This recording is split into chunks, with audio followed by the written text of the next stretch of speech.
Hello, everybody. Welcome to the Minimalist Podcast, where we discuss what it means to live a meaningful life with less. My name is Joshua Fields Milburn. And I'm Ryan Nicodemus, and together we're the Minimalists. Ryan, we all want to be appreciated, accepted, acknowledged, but instead we are often misunderstood and even offended because of poor communication. In fact, a lack of communication is the biggest reason friendships, businesses, marriages, and even our personal goals fail. This week on the Public Podcast, we're speaking with Vanessa Van Edwards about, communication cues. You know, those tiny little signals that we send through our body language, facial expressions, and word choices, our vocal inflections.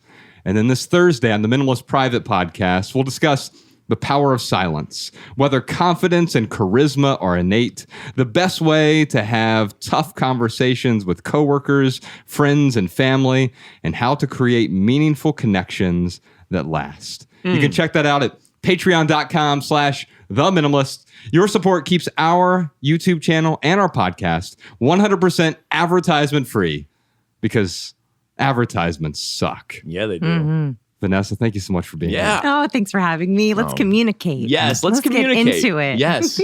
We're talking about communication cues today. Your new book, by the way, is called Cues. I'll hold it up if you're watching the YouTube channel. Oh, thank you. We're going to dive into this book. I really enjoyed it. I enjoyed learning more. When I first picked it up, I'm like, okay, what can I possibly learn about communication? I'm clearly an expert communicator. And then I learned it very quickly, like, oh, I don't know anything about this.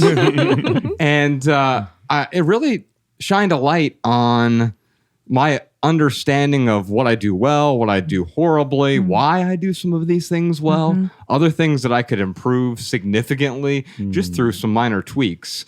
So ours is a listener-driven show. I thought we'd dive into some of our listener questions. Let's start with Catherine over on Facebook.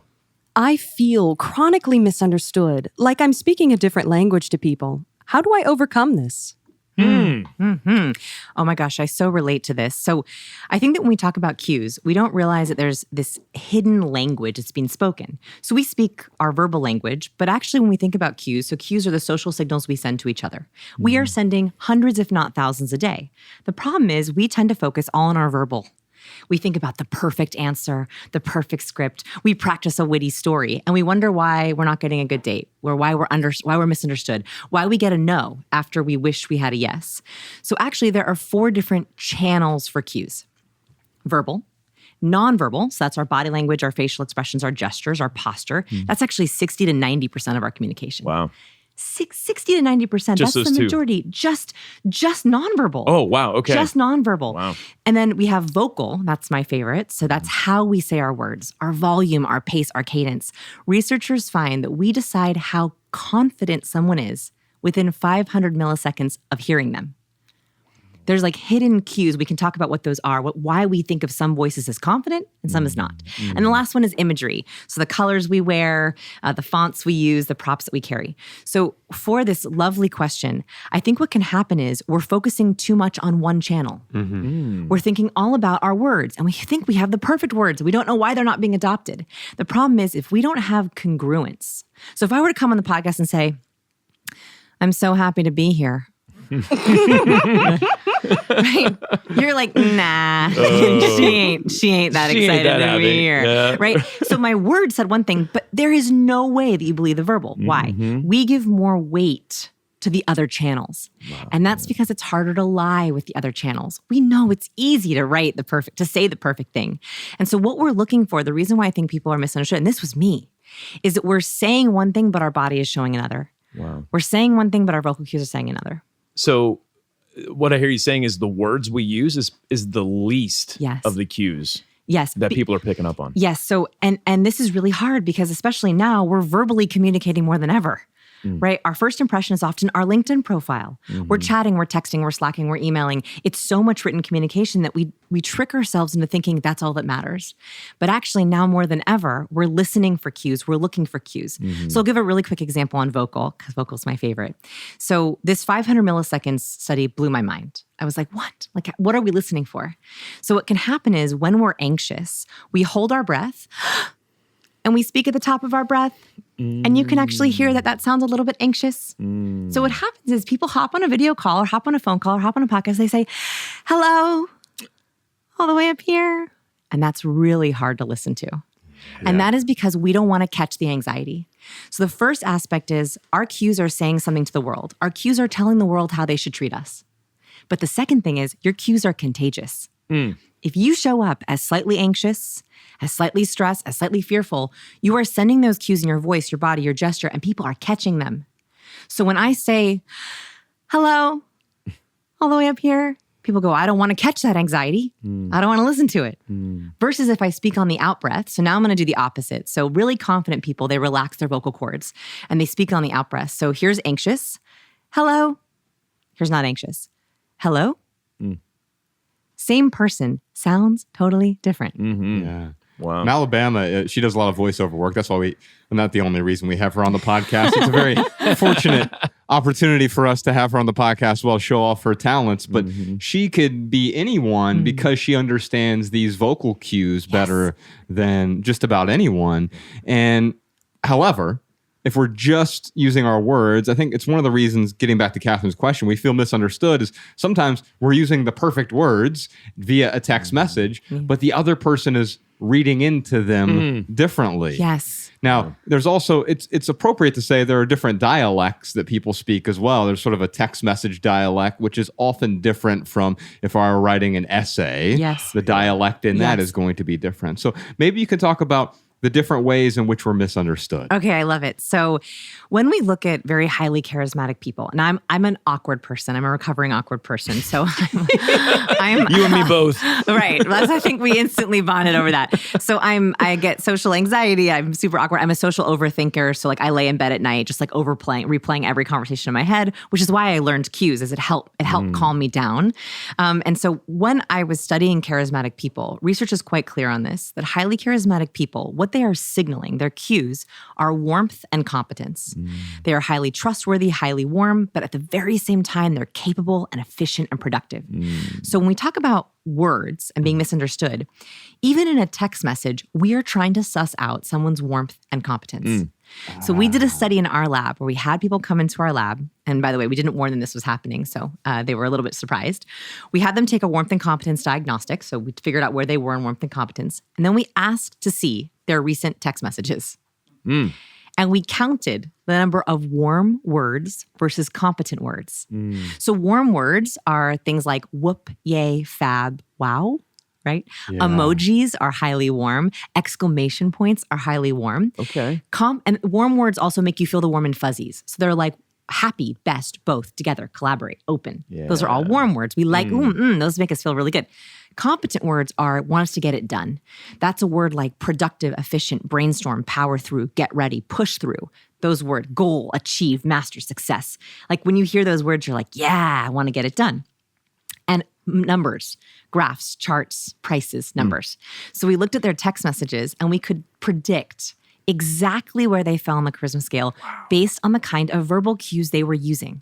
So what can happen is you want to come across a certain way, right, in a text message. So you're using all these verbal cues that you think are coming across one way, but actually if you're using a ton of warmth, you're missing your competence. Yes. People aren't taking you seriously. So the problem is we're misunderstood when we are too high. There's an imbalance in our warmth and competence. If someone's highly warm, they're seen as open and collaborative, trustworthy, but not so smart, not taken seriously. They're interrupted. They're ignored. They're like, oh, I want to hang out with you, but I don't want your advice. Yeah. On the other side, you have highly competent folks. And these are like brilliant technical people who are using lots of competence. Their ideas are really solid. They have really strong ideas. But without warmth, they leave people feeling suspicious. And that's actually right from the research, that highly competent people, brilliant people who don't have enough warmth, leave people doubting their competence. So they're coming across as super high competence. People say, oh, they're cold. They're intimidating. Yeah. Hard to talk to. I can't quite bond with them. And so they are misunderstood because they're just sending an imbalance of those cues. So it's like, yeah, I want to get advice from you. I'll call you when I need a graph, but other than that, like we probably won't hang out too much. Smiley face. Yes, exactly. Yes, exactly. Yeah. It's funny because Milburn used to use like no exclamation marks, no emojis. Isn't it funny? We were around when emojis were invented, which is like, Oh, I know. we're so old. But anyway, I know. I remember when like a Trio was like the coolest phone. Remember? oh yeah, Yes. the Trio, yeah. Oh, yeah. The Palm Pilot The Trio. Palm Pilot. Yes. When I had like a little stylus, and I'd be like, Yeah. I thought it was so cool. Oh, it still is cool. Wait, no, it's not. no. Oh man, so So are you an emoji? Are you emoji? I'm definitely more emoji, and he's definitely more. So I'm more warm. He's more competent. But Yeah, I think so we're in the book, she goes through like these examples of like Bert and Ernie and Yes. Sherlock Holmes and And Watson. Watson. so I'm Bert. You're Ernie. Wozniak and Jobs. Yeah, Yeah. Right, yeah. warm, competent pairs are perfection. You guys are the perfect Oh, keep pair. going. Yeah, no, it's perfect. I have a question for you. So you're not a huge emoji exclamation point Well, person. he's changed it over a while, Is it over time. Was it physically painful for you to put those exclamation points in? Yeah, because I believe in order. and it, so I teach a writing class at howtowritebetter.org, by the way, if you're interested. But I teach a writing class, and often, what I talk to students about is if you use the words that they do communicate many of these things. And so finding precision in words. However, what I've learned is that it's courteous to also speak other people's dialect. There you go. And that dialect often includes emojis. So I'm not proactive with emojis typically, but if I'm interacting with someone else who tends to use emojis, then it is polite. It actually would be rude if I didn't. That's right. so funny. So That's right. you use emojis to be Polite. polite. I use emojis because I want people to know that like I'm competent, but hey, I'm not that competent. Oh. It's like, or it's take me your warmth. take me seriously, but don't take me too seriously. Maybe that's a better way of saying Or it. it's you saying, I want you to rely on me, but I also want you to like me. Yeah, that's exactly it. Yeah, Right? that's So the nail on the head. competence is about reliance. It's saying, I can get what I say done, and you can rely on what I say. Warmth is about, I want you to like what I say. So I think that you have this natural instinct, which is, I'm going to add this emoji so that people rely on me, but also like me. Yes. Because what do we want to do? Who do we want to be around? People who we rely and like. A next level tips, you're doing it amazing. Precision of word is my Yes, he is. So it's not only mirroring and matching. So if you're with someone who's highly warm, dialing up your exclamation points, dialing up your emojis. But next level is mirroring the kind of emoji they do. Right? So this is like the advanced level where if I see someone do a smiley face with like a colon, a dash, and a parentheses, you know what I'm saying? Right? I will do a colon, a dash, parentheses. But if I see someone who has an equal sign and a parentheses, I'm going to use an equal sign and parentheses. Ah, That makes sense. But that's my way of non-verbally respecting them. that's great. Right. And it can come off, though, sometimes as disingenuous if we are strictly mirroring the other person. course. Sure. So we have to be careful with that. So what we're trying to do is we're trying to be polite. Yeah. It's like if I know Spanish and I walk into a restaurant that speaks Spanish and I don't speak Spanish, it's rude, right? Sure. Yeah. Now, I may not be fluent in Spanish, and so then it would also be rude if I just pretended that I started saying some syllables that Right. mimicked Yes. what I heard. Yes, Yes. I've made that mistake. Oh, dear. Yeah, well, you walk in and you're like, dear. hola, como están? They're like, and then they're like, oh, bien. And then they go into Spanish. I was like, that's all I know about Spanish. So hello, how are you? And where's the bathroom? And give me a beer. Yeah, and all I know is the laughing, crying emoji. Right. Yeah. Which is old, right? We're not supposed to use that one anymore. I don't know the rules, but Oh, thankfully, really? Tell me there about are this. no rules. Yeah. There are no I don't rules. know. A young but person Vanessa, tell told us me the I rules. was old. No, a young person said you don't use that one anymore. You don't use the laughing and crying No, emoji that's anymore. too old, I was told by a Gen Zer. And I was like, okay. Well, let's turn on to our Gen Zers over here. Yeah, From is that Alabama. old? I'm a millennial. No, you're not. Stop it. Yeah, Danny's a Gen Zer. Yeah. Yeah, he's saying So it's okay. no. Yeah, we have his approval. So I like the emoji with the little what is spyglass? What is Yeah. this thing Yes. called? You mean the Monocle. pretentious Monocle. emoji? No, it's just kidding. It's The Mr. Peanut emoji. thinking. That's like my I favorite. have an eyeglass. Yeah, because like when am I ever going to have an eyeglass? But my emoji Right, can. right. Oh, we've gotten real off track, guys. Well, That's my all right. wife will Real flirt off with track. me by sending me the devil emoji. Oh. Yeah, the little purple devil like, with the horns. like Yeah. naughty. Yeah. Yeah. I think we just learned a lot about you. Yeah. Catherine, thanks for your question. Yes. Aiden has a question from Patreon. How can you tell whether a person clearly isn't listening to you and is just generating their rebuttal while you are still speaking? Oh, man. Okay, so let's talk about how we process. Yeah. So remember that when we're with someone, we're sending hundreds of these cues back and forth. So our brain is processing a lot. It's processing the verbal information. It's trying to suss out nonverbal. It's trying to listen for vocal cues. And of course, you're trying to think of your great answer. So you know that someone's processing what you are saying if they're trying to take in your cues. If they're making eye contact, if they're looking at body language, if they're looking at gestures, that means they're trying to process all the cues being sent to them. When someone is processing something else, we typically look up and away. So for example, we do a little experiment right now. You want to do some math? Sure. Okay, Sure. ready? Yeah. Okay, 10 times 10 Yeah. plus 40 minus 6 Yeah. divided by 2. Okay, so you're looking Yeah. up. Yeah. I automatically go look. That's where my calculator is. Right, It's on your my calculator's forehead. up. Yeah. So most people's calculator, I don't know the answer. Do you know the answer to that? I lost it divided by 40. 134. Is it? So far, you sound like you're going to keep going. No, but I was just trying to see if you were going to look away Yeah. because when you ask people to process something complicated, they will almost always look away. Yeah. And that is because socializing, if we're making eye contact, we're producing oxytocin. And so our body is focused on connection. If I ask you a hard intellectual question, your brain goes, stop connecting and try to think of the answer.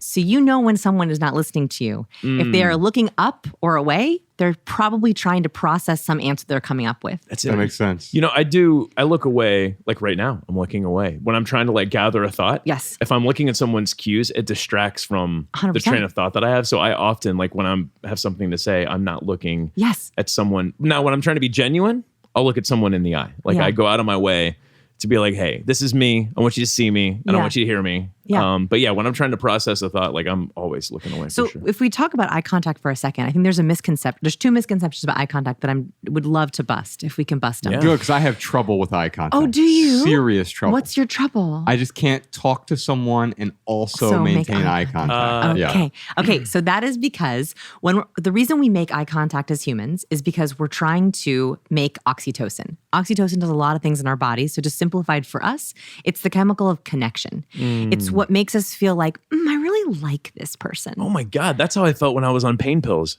It makes so much sense. Yes. And they also give oxytocin to women in labor. Oh, okay. Interesting. Like in intense doses, it's like the ultimate kind of The ultimate, man, like we are just like, we're vibing, aren't we? yeah, exactly. Yes. Yeah, so when yeah. you're like on the same page with someone, when you're clicking with someone, that's oxytocin. And our body is smart enough. It goes, if we're close enough to make eye contact, I guess I better produce oxytocin. So we produce that chemical. The problem is it makes it very hard to think. So when we're making eye contact, our body's like, okay, oxytocin. That makes us feel connected. But it's really hard to then think of what your point is, what you're processing. So actually the sweet spot for eye contact is not 100%. And that is a myth. So many people are told make 100% eye contact. Yeah, but then you look like Osho. Creepy. And It's you so creepy. Yes. Yeah. You're like and so that's creepy. So actually don't go after 100%. You should let yourself process. That actually makes you a much better conversationalist. The sweet spot is about 60 to 70% of your conversation. You should be making eye contact. Okay.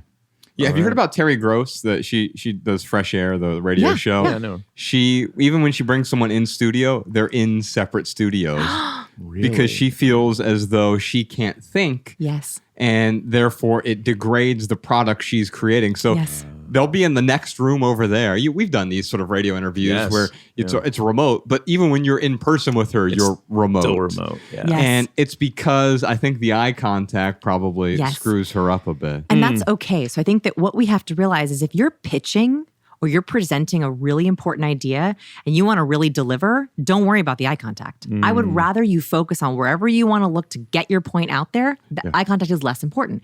If you're on a date, you're trying to bond, okay, that's when eye contact is far more important than whatever spiel you're coming up with in your head. So you can kind of prioritize where it is. The second myth about eye contact is, I don't know how, but a couple of years ago, there was some article that came out that when you look up to the left, you're lying. Yeah. When you look up to the right, you're remembering or something like Yeah. that. Remember this? I remember this. Yes. Okay, and everyone thinks, no, There's I must lie a lot then. Exactly. There's no research to prove it. So what happens is people read that silly article, and then when you're processing, people go, "Oh, he must be lying." Right. Yeah. It is just processing. There's a lot of lying cues we could talk about, but that's not one of them. Yeah, I forget when I read that article, but I remember it was, a week, 2 weeks, 2 months, whatever. Like I was like, don't do this up and to the left thing. And then would screw me up even more when I'm you're talking like, to someone. Yeah. Yes. I'm It's I'm not lying. Close your eyes as you're, all right, welcome to the podcast, Vanessa. Yeah. Now, in the book, you actually talk about RBF, resting bothered face, as you call it. I had to just clear out the curse word. That's good. Yes. Yeah. Oh, that's great. That's a great, Okay, so resting bothered face. I have this affliction. Does anyone else have this? My wife No. does. Call her out. Call her out on it.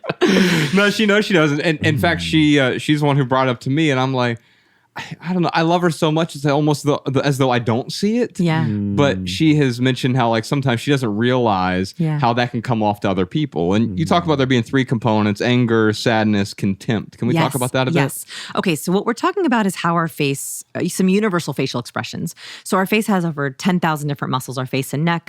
So there's a lot of different facial expressions that we can make. But what Dr. Paul Ekman has found is that there's some universal expressions across cultures. So let's talk about anger. So anger, we're really angry. We pull our eyebrows down, so these 2 vertical lines appear. We harden our lower lids, and we often tense our lips or our jaw. So when that happens, that shows that they've actually shown that anger face makes us look stronger. Like it makes our jaw puff out, and it makes our forehead go down, which makes us look stronger. That's why we make that face. Oh, wow. Okay. So resting bothered face is when people at rest are accidentally activating the anger muscles. So when people are concentrating and they're accidentally activating those eyebrows and hardening their lower lids because they're concentrating, it looks a little bit like anger. And people think, oh, she's really irritated, right? So 2 choices here. One is you should be aware of what your resting face looks like. Are you resting with your eyebrows hardened? Are you resting with your jaw clenched? It might be accidentally signaling anger. What you can do is tell people that, hey, I'm not angry. That's just my resting face, right? The other option you have, and this is I'm going to give a crazy option here. There is some research that has found that anger management can be changed with Botox. That people are Botoxing this part of their face because it actually makes them feel less angry. It makes them look less angry. Oh, wow. I've been looking for a reason to get Botox. There you go. Just Well, you don't even have resting bothered face. No, Not I'm not actually recommending Botox, but I share that as an example of that you can also focus on relaxing that part of your face. I wonder if like facial exercises or something could like. Oh, I'm sure that facial there's yoga some- could do it. Yeah. So I have resting sadness face. So sadness, I know. And people always think I'm down or sad or What's upset. wrong? Yeah. What's People say, are you okay? Ugh. I'm like, I'm fine. It's just my face. And It's that's not what me, I it's my say. face. That's literally Oh what my I goodness. say. And then everyone laughs and it's totally fine. So sadness is one of the universal expressions. Sadness is a down expression. It's when your whole face goes down. So your the corners of your lips point down into a frown. So real sadness, your lower lip puffs out and you pull your mouth down to a frown. If you try it, you'll actually begin to feel sad. Yeah, good. You'll be like, you want to go, right? I don't feel the same joy. Right, No, it's actually almost impossible to feel joy in that expression. So the corners of my mouth point downward, just at rest. So because of that, it looks more like a frown. And also my eyelids slant downwards. That's why I use eyeliner. I don't know if you can see it. Looks great. It makes it go up because otherwise I look sad. So this is really important to know about yourself because then you can see what are people defaulting to you on a video call, on a phone call. What do you look like when you're listening, right? So I work extra hard on video calls to say, oh, I'm super into it. I use warmth cues. I use nodding to make up for the fact that I know I have a resting sad face. Now, I will say this, getting back to Aiden's question here, knowing there are 2 ways that I tend to know that someone is not paying attention to me. They're not listening to what I'm saying. The first thing is they're on their phone. Well, that's a good one. And it happens all the time, I way know. more frequently now. I Did you see the visual cue he just gave me? Yeah. And the second one is their phone is on the table between us. 100%. Yeah. And what that does, it puts up a force field between me and them. And what it's saying is, you're the most important person to me in the room unless anyone else comes and interrupts me digitally. Yeah. And then you're the least important So this is important phubbing, person. right? It's called phubbing. It's like phone snubbing. Can I give you my favorite tip? So I also do not like to be phubbed. I don't like when someone's on their phone. So what I do, so there's 2 little tips, little cues you can use if you're being phubbed. So the first is if someone checks their phone, stop talking and look at their phone. As if you want to check it too. And you can literally even say, all good? Yeah. All yeah. good? Yeah. Oh, I'll wait. Yeah. That's what I'll Josh usually tells me. He's like, oh, wait, man. Yeah, I'll wait. Yeah. But it's usually when I have my phone out and I'm in the middle of something and he starts to talk to me and I'm like, okay, like let me finish this one thing. Yeah. But and anyway. that's okay. Yeah. Yes. Okay. So look at it. Look at the phone. Stop talking and say, all good? Yeah. All good. Yeah. The other thing that can happen is people look over your head. So the other way that to answer the question that you know someone's not listening to you if they're overhead gazing, so they're looking around the restaurant, around their party to see if there's someone better to talk to. Oh, wow. That's Does that ever probably happen to my you? most like annoying or most biggest pet peeve when it comes to someone not paying attention to me. Like they're looking everywhere but at you. Yes. Okay, so that means that their brain is kind of scoping the room. So here's what I want you to do if that ever happens to you. If someone begins to overhead gaze with you, I want you to turn around and look. Yes. Oh, wow. Yeah. Yes. And every time they do it, look baffled and then just look Yeah. Like what's because they don't realize that they're doing it to you. They think you're not noticing. So if you turn around and look behind you, you're literally saying, okay, we're not here. If we're over there, let's do it together. Yeah. Can I tell you one that Ryan does to me? I think he doesn't realize it. Probably not. I only realize it because we're such close friends. I think most people. Are you scared? What he's going to say? No, he's okay, not. good. No, Okay, good. we're I'm super- scared. Okay. What are you going to say? What are you going to say? So if I can tell he's not paying attention, if he says yeah about 4 times in a row? no, if you say it about, I don't know, 1/10 of a second too soon, or 2/10, 3/10 of a second too Yeah. soon, I could tell Yeah. he's Yeah. just doing. Yeah. Right there, that was a genuine yeah. Yeah. But like, No. Yeah. Yeah. there are other Yeah. times where he's like, there's something else going on. He's like, yeah. Yeah. And it's to like, it's almost as though hurry up, Hurry or up. it is I got it. right. That's exactly I what got it it. is. I got it. That's what what it it is. is. But Yeah. the thing is, he doesn't got it. You just did it. Well, I have this problem, and this is a me thing. And you're Okay. right. I probably the majority of the time don't get it. But my brain, my ADD brain is like, you can stop talking right now. We do not need to waste any more words. Like, I understand what you're saying. And I would, maybe it's 50-50, but yeah, you're right. Sometimes I say yeah, and it's like, okay, maybe I don't get it. I do the same thing to Mariah, so don't feel bad. I don't. In fact, I used to think it was a Ryan problem, but now I realize it's a me problem. And here's why I say that. It's a prison for me to need him to listen to me. I've put myself in a prison. My expectation is he will listen to me no matter what. Well, no. Why do I deserve that? No, it's the truth is that he listens to me if I have something compelling enough for him to listen to. If I'm not compelling enough, then I might get the half a second early yeah, the dismissive yeah as a result. Okay, so can we talk about some of the cues here? All right, so what we like as humans are vocalizations. That's what it's called. There's a difference between a yeah and a vocalization. So a vocalization is we love that, right? Yeah. Our brain goes, oh, they want me to keep going. Those are invitation cues. Like they're invitations for you to keep going. When someone says yeah, we know, they've got it, be done. So there's that slight difference. And what I don't know if you noticed when you were imitating that yeah, you also did a very fast nod. So oftentimes a yeah or I got it is partnered with a very fast nod. So we just happen to do that because what you're saying is, I got it. I'm taken care of. It's done. So a nodding is a universal warmth cue. A slow nod means tell me more.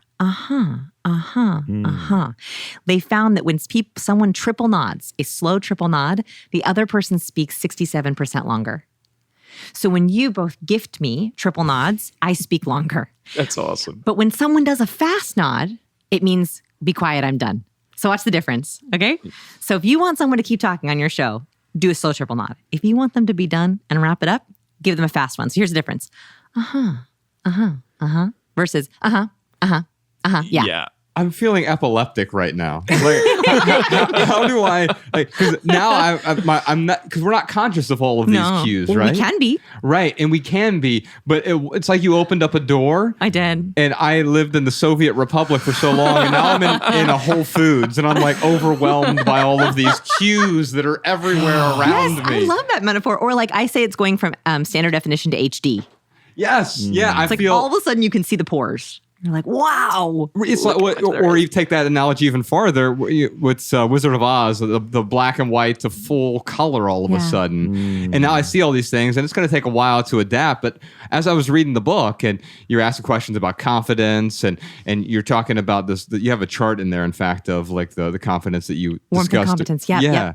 And what I realized is that, I do many of these things sort of naturally, or I've been acculturated to do these things. And there are other things that I've almost like kept at arm's length that would improve my communication skills as a result. And this is why this question to me, Aiden's question about listening, and on the Maximal episode, we have another question about listening, but the other way, like, hey, it's really hard for me to listen to other people. And so we're going to talk about that a bit on the Maximal. I do want to move on to our callers here. Aiden, thanks for your question. Thanks for being a Patreon supporter, by the way. Our callers, if you have a question, give us a call, 406-219-7839, or email a voice memo to podcast@theminimalists.com. We have a question here today from Karia in Berlin, Germany. I'm still in my teens and live with my parents, and they have lots and lots of stuff. So there is a big contrast between their approach and mine. And recently, I think they seem to think I'm being too radical, I guess, because I've made some changes. I let go of so much stuff that I could get rid of an entire shelf in my room. I also had a pallet bed before, didn't like it, so now I'm sleeping on the floor and just to kind of see how it goes. And there's a lot of tension because I feel unwell since I'm forced to hold on to lots of things for school, and because there's a big closet in my room, which I share with my mom. And they also are talking about giving me things that I don't want when I move out next year. So like decorations and tableware and everything. And I don't really know how to deal with my family and find out what's working for me at the same time, because they just don't seem to get that I don't want to have as much stuff as they might. So, yeah, I don't really know how to deal with that. So, Vanessa, this really does seem fundamentally like a communication problem. I know it's really a communication problem that is disguised as a stuff problem. Yeah. We're the minimalists. We often talk about letting go of stuff. I wanted to discuss with you, though, the opening line to your book, I think, is a question that addresses this. So the open line to Q's is, have you ever shared a great idea only to find that others didn't get it? And where we are with Korea right now is she has a great idea, or something she perceived to be a great idea, and her parents just don't understand. Okay, so I think this has to do with a very fundamental personality trait called openness. So when we look at personality science, some of the best research we have is that everyone across genders and cultures and races has this trait called openness. And people who are high in openness, they crave new. They crave change. They're very comfortable with change. In fact, they're more wired for dopamine response, pleasure response, when they try something new. So for high open people, they're like, yeah, try something, experiment, do it. For low open people, they're about habit, routine, and tradition. So low open people have less dopamine response, less chemical reward when something new happens. So for this caller, I love it because she is probably, I'm guessing, much higher in openness. She's trying something new. She wants to see how it goes. She's not sure. She's still figuring out. The line that she said was, I don't know how to deal with them while I'm still figuring it out. So here's what we have to understand is, if you're talking to a low open person, you talking about new things is going to stress them out. Amen. Yeah. Right? You're actually triggering their fear. A low open person will say things like, if it ain't broke, don't fix it. Why fix something that works for me? Whereas a high open person thinks, if there's something new, maybe I'll discover something. So here's what you should do from a communication perspective. If you are a high open talking to a low open, you want to actually start with what isn't changing. For a low open person, they want to make sure you're still you. They want to make sure there's still some sort of habit and routine. So I think that there was briefly mention of the holidays, right? Like having decorations. Okay, so here's how I would talk to parents who are low open. Hey, I am so excited for the holidays coming up. I can't wait to have our beautiful dinner. I can't wait to have everyone get together. I love that tradition. I am going to be trying something a little different. and we always minimize the change. A little different, I'm actually not going to do decorations this year. My favorite part of the holiday is actually the dinner and the camaraderie and the singing and the sharing.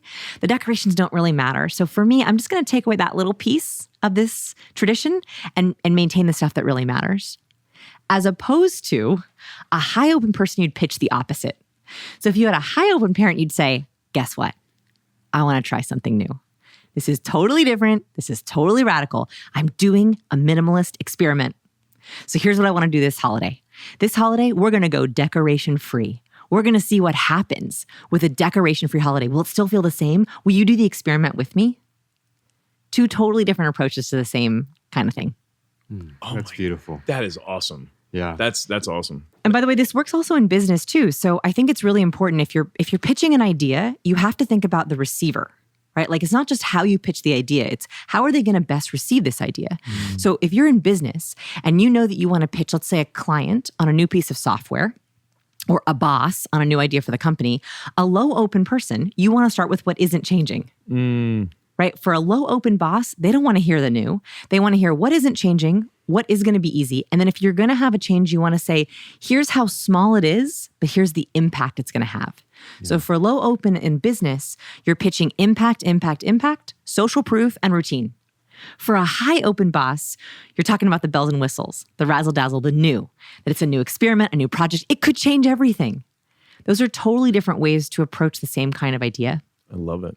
If I had like a pithy answer for Korea here, it would be to be understood by others, you must understand others. That's it. And that's really what you're giving her advice on is, hey, show your parents, like meet them where they're at. And here's how you meet them where they're at. And minimize the change, right? The change is she's not saying that I'm a different person. Right? She's not saying, I don't love you. She's not saying we're not going to have a relationship. She's just saying that the way that she's living is going to be a little different. Right? And so honoring what isn't changing can have actually a way to make them feel better. I think like the golden rule versus the platinum rule. Have you heard this metaphor? Oh, yeah. Like the golden rule, treat others the way the way that you would want to be treated. I actually don't love the golden rule. I like the platinum rule. The platinum rule is treat others the way they would want to be treated. Yeah. I think that's more powerful. Yeah, because ultimately that is a golden rule because I want to be treated the way I want to be treated. Right, exactly. So we're right back to it. Yeah, we're right back to it. Anyway, yes. Korea, thanks That's for your good. question. We're going to send you a copy of Vanessa's book. It's called Cues. Also, I'd love for you to download our free minimalist rule book over at theminimalists.com/resources. It's there on our resources page. There's 16 rules for living with less, but they're not real rules. They're boundaries. So one of the ways that we can help communicate with other people is by being loving with our boundaries, setting up boundaries. Well, the only way you can do that is if you know what your boundaries are. And so we provide some boundaries in there for you as well. It's the Minimalist Rule Book, 16 Rules for Living with Less over at theminimalists.com. Ryan, what time is it? You know what time it is. It's time for the lightning round where we answer your text messages. You can text your questions. You can text your comments.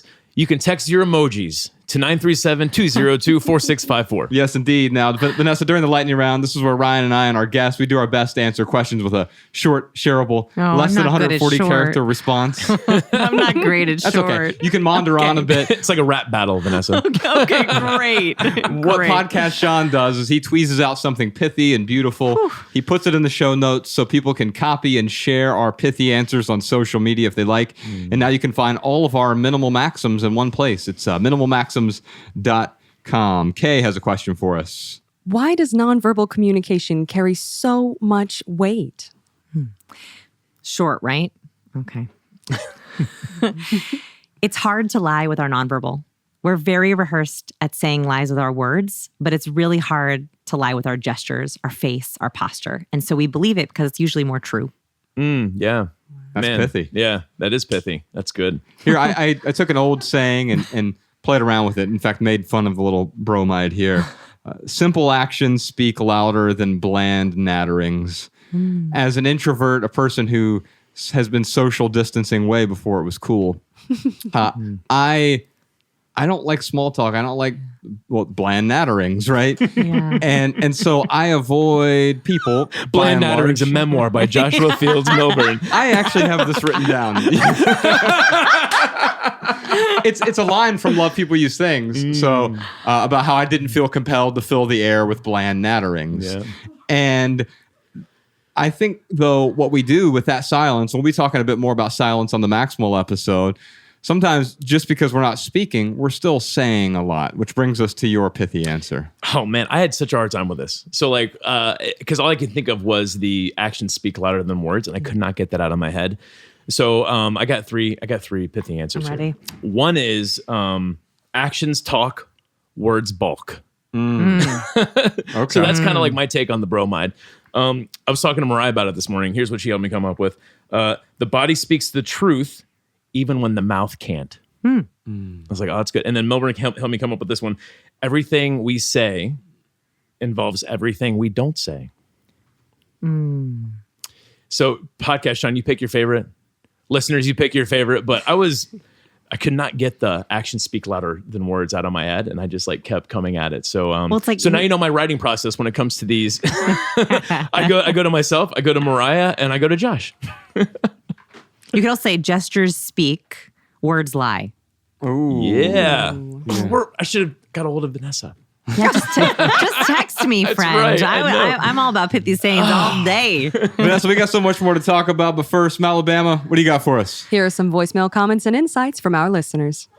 Hey there, this is Anna from Minnesota, and I have a tip for anyone getting married that doesn't need a bunch of household gifts. I'm currently planning my own wedding and was kind of dreading the registry process until I found out about a website called Honey Fund.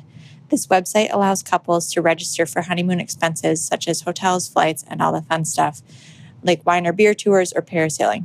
You can customize it however you'd like, and your loved ones can pay for parts of your honeymoon right on the site through a PayPal account.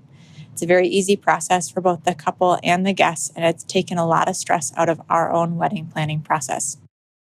Hey, Josh and Ryan. This is Helen from Old Town, Maine. I'm one of those people that absolutely hates putting something in the garbage that still has life in it just because no one has a need for it.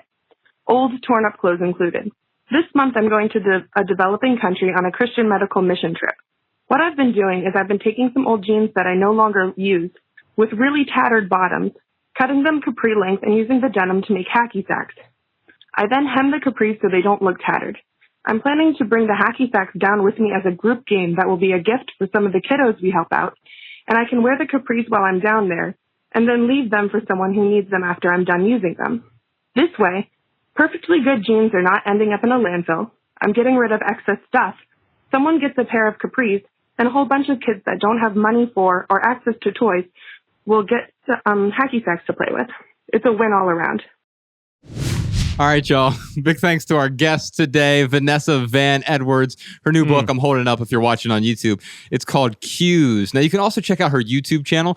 We'll put a link to that in the show notes, where she breaks down different social cues and communication cues with famous actors and actresses and different famous people. We'll put a link to her YouTube channel. Also, her website is called scienceofpeople.com. Ryan, real quick for right here, right now, here's one thing that's going on in the life of the Minimalists. Actually, something that just happened. You and I went to a Matt Carney concert recently. It was so good, man. Ames Hotel, is that what it's called? It's the Ace Hotel. Ace Hotel, yeah, Ace Hotel. What a beautiful venue. Like, it was this weird balance of like, I don't know, man, Venetian, but Art Deco. Like, it was cool. It was a beautiful venue and great concert. Have you ever stayed at an Ace Hotel before? No. They're stunning. There's only maybe, I don't know, a dozen or 2 dozen of them. There's one out in Palm Springs. There's one in Portland that there was a coffee shop in there. Stumptown down there. Yeah, we'd always hang out in. But Ace Hotel, they curate this aesthetic that is beautiful, but also comfortable. It's not super stark, although it's relatively minimalist. Yeah. And the theater at the Ace Hotel downtown where we saw Matt Carney, what a great concert. And the national parks opened up for him. Oh, yeah.